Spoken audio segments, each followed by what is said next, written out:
경우의 수와 확률입니다. 초창기 인공지능 기법은 디터미니스틱, 결정론적인 기법들이 많았습니다. 하지만 최신 기법, 고급 기법들은 스토캐스틱한 기법들이 많습니다. 확률론적인 기법이라는 거예요. 이 차이가 무엇이냐? 우리가 인공지능의 본질을 한번 생각을 해볼게요. 인공지능은 나눠주는 기술이라고 했습니다. 그런데 좀 융통성 있게 나눠주는 기술을 인공지능이라고 했어요. 근데 디터미니스틱하게 이러면은 A고 이러면 B다 이렇게 딱딱 나누는 거는 아무리 여기다 유해 공간을 주더라도 예외를 주더라도 결국에는 여기서 벗어날 수가 없어요. 그렇기 때문에 이 아주 본질적으로 이 확률에 기인해 가지고 이런 인공지능 기법을 만들게 되면은 우리가 정말 인간이 생각하는 것처럼 이럴 땐 이럴 수도 있고 저럴 땐 저럴 수도 있고 때로는 어떤 상황에 따라서 결정이 반대가 될 수도 있고 그런 식으로 규정하는 게 가능합니다. 그래서 최신 기법들 보면은 이런 확률에서 기인한 경우가 굉장히 많습니다. 그래서 인공지능 수학 부분에서 우리 간단하게 확률에 대해 좀 다뤄볼 거고요. 더 나아가서 통계, 그 다음에 좀 더 고급적인 기법까지도 쉽게 설명을 드리도록 하겠습니다. 먼저 확률하면 경우의 수라는 개념과 확률이라는 개념이 나옵니다. 경우의 수 말이 좀 많이 어려운데요. 경우의 수는 그냥 그것의 개수라고 생각하면 됩니다. 경우, 케이스, 넘버. 한번 볼게요. 이렇게 어떤 바구니가 있습니다. 바구니에 이렇게 파란색 원, 하트, 네모 있고요. 빨간색 십자가 다리 있습니다. 여기서 파란색을 뽑을 경우의 수는 하나, 둘, 셋, 세 개입니다. 그렇죠? 그래서 3인 겁니다. 되게 쉽죠? 빨간색을 뽑을 경우의 수는 하나, 둘, 두 개인 겁니다. 전체 경우의 수는 5개겠죠? 그럼 하나를 뽑았을 때 빨간색일 확률은 확률이라는 거는 전체 경우의 수분의 어떤 우리가 목적으로 하는 특정 경우의 수를 생각하시면 됩니다. 전체 경우의 수 5, 특정 경우의 수 2. 그래서 5분의 2라고 합니다. 뭐 퍼센트로 나누면은 이거는 뭐 40%가 될까요? 그런 식으로 얘기를 할 수가 있습니다. 그래서 확률을 구할 때 가장 중요한 건 이 경우의 수를 세는 겁니다. 결국에는 이렇게 나눠버리기만 하면 되기 때문에 확률 자체는 어렵지가 않아요. 보통 틀리는 이유가 경우의 수를 제대로 계산을 못해서입니다. 그럼 이제 문제를 좀 바꿔보겠습니다. 이번에는 하나를 뽑았을 때 빨간색 다리일 확률은 빨간색 다리의 경우의 수는 하나죠. 이거 하나밖에 없으니까. 근데 전체 경우의 수는 5입니다. 그러니까 5분의 1, 20%가 되게 되는 것입니다. 쉽게 구할 수 있겠죠?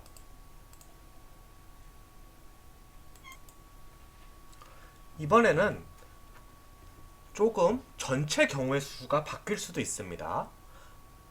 빨간색을 뽑았을 때 다리일 확률입니다.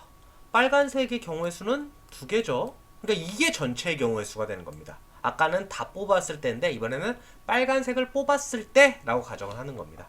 그러면 전체 경우의 수분의 빨간색 다리일 확률은 2분의 1 이렇게 될 수 있습니다.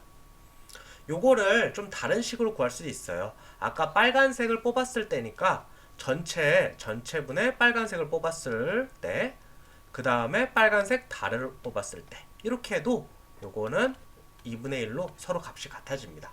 그래서 어떤 방식으로 푸셔도 상관은 없습니다. 근데 보통은 이 방법을 좀 더 선호하긴 합니다. 보통 사람들이. 이번엔 조금 난이도를 높여볼게요. 이제부터 좀 많이 중요합니다. 동시에 일어나지 않을 때, 보통 이렇게 교과서 같은 데 동시에 일어나지 않을 때라고 하는데요. 이거는 좀 정확히 말해서는요, 서로 영향을 주지 않을 때라고 보시면 됩니다. 보세요. 문제가 있습니다. 하나를 뽑았을 때 파란색 공 또는 빨간색 십자가일 확률입니다. 이럴 때는 파란색일 공일 경우의 수, 빨간색일 공일 십자가일 경우의 수, 그 다음에 전체 경우의 수. 이때 전체 경우의 수분의 각각의 경우의 수를 더해주면 됩니다. 그래서 또는일 때는 더해준다 뭐 이런 식으로 학창시절에 많이 외웠었는데 이런 식으로 쓸 수가 있습니다. 실제로 여기에 이제 또는이기 때문에 서로 영향을 주지 않아요. 파란색 공을 뽑았다고 해서 뭐 십자가, 요 빨간색 십자가를 뽑을 확률이 줄어들거나 늘거나 뭐 이런 경우 아니기 때문에 이렇게 연관돼 있는 상황에서는 더해주시면 됩니다. 죄송합니다. 연관된 게 아니라 독립적이라고 합니다. 이렇게 독립적일 때는 서로 더해주시면 됩니다. 실제로 이렇게 독립인지 여부를 파악하는 거가 매우 중요하게 됩니다. 이번엔 동시에 일어날 때입니다.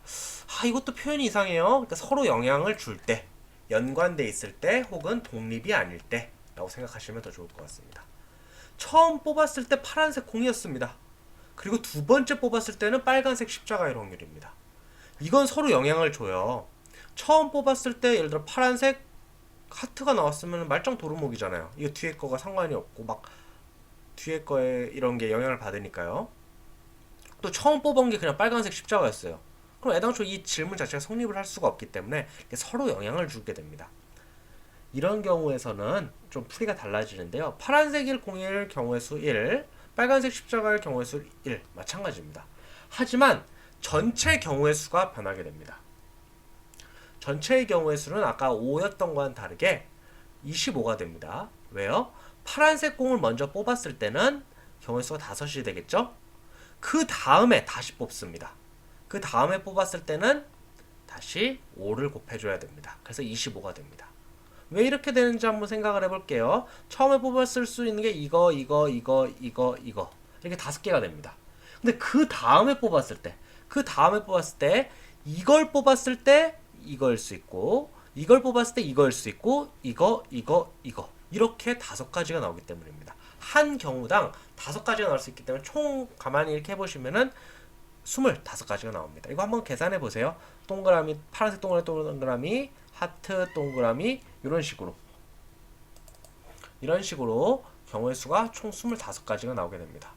가끔 고양이 소리 나와도 이해해 주세요. 이렇게 녹화하고 있으면 자기 부르는 줄 알고 대답을 해줍니다. 착한 고양이에요. 그래서 이런 거 같은 경우에는 25분의 1 곱하기 1이 됩니다. 그래서 뭐뭐 이고면 곱하기 이런 식으로 정의가 되었어요. 근데 요거 이런 식으로 보통 안 구하고요. 경우의 수 5분의 1 곱하기 5분의 1 이렇게 정의를 합니다. 그래서 25분의 1 이렇게 결정이 됩니다. 이런 거는 이제 좀 많이 나오니까 꼭 좀 알아두셨으면 좋겠어요. 이거는 독립이 아닐 때입니다. 앞에 건 독립이고 뒤에 건 독립이 아니었어요. 문제는 당연히 독립이 아닐 때 많이 나오게 됩니다. 이런 게 좀 어려우니까요. 근데 세상은 대다수가 독립이에요. 세상에 연관이 돼 있는 현상은 사실 알기가 어려워요. 어떤 현상과 다른 현상이 연관돼 있으면 사실은 대단한 발견이거든요. 이거 자체가 연구고. 그래서 자꾸 이걸 연관시키는 근데 인간의 버릇이 있습니다. 상관없는 게. 그게 대표적으로 미신입니다. 미신이나 슬럼프 같은 게 그래요. 이게 이거에 영향을 준다 이렇게 생각을 하는데 많은 경우에는 이제 독립인 경우가 많아요. 근데 인공지능 같은 경우는 이제 이 연관성을 우리가 알 수 없는 연관성을 찾는 거죠. 혹은 독립인 줄 알았던 게 연관성이 있다. 이게 대단한 연구고요. 만약에 연관은 있지만 우리가 알기 어려운 걸 찾아가는 게 또 인공지능이기도 하거든요. 그래서 이런 식으로 정의가 됩니다. 이제 이 유형에서 한 가지 더 비복원이라는 게 있습니다. 이것도 간단합니다. 처음 뽑았을 때 파란색 공이고 다시 넣지 않고 두 번째 뽑았을 때 빨간색 십자가의 확률 이런 것도 영향을 주죠. 처음 걸 뽑고 아까처럼 다시 넣는 게 아니라 이제 완전히 없애버린 경우 5 요거 같은 경우 1 됩니다. 전체 경우의 수는 아까 하나를 써버렸잖아요. 어떤 걸 뽑았는지 몰라도 요거 어떤 걸 뽑으면 모르는 게 아니죠. 파란색 공을 뽑아야 되니까 이걸 뽑았어요. 그 다음 전체 경우의 수는 4개가 되기 때문에 5 곱하기 4가 돼서 20이 됩니다.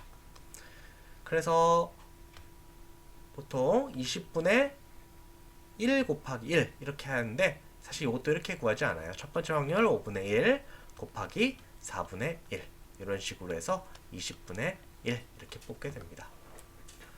그래서 우리 경우의 수와 확률 해봤고요. 그 다음에 단순한 확률 구하는 것부터 해서 동시에 일어날 때, 즉 서로 그 연관돼 있을 때, 그다음 동시에 일어나지 않을 때, 그러니까 독립일 때, 그다음에 동시에 일어나지만 복원하지 않을 때, 비복원 이런 식으로 여러 가지 케이스를 한번 해보았습니다. 이제 좀 더 복잡한 거를 더 해볼 거예요. 그 과정에서 이제 순열, 조합 이런 개념이 나오게 됩니다.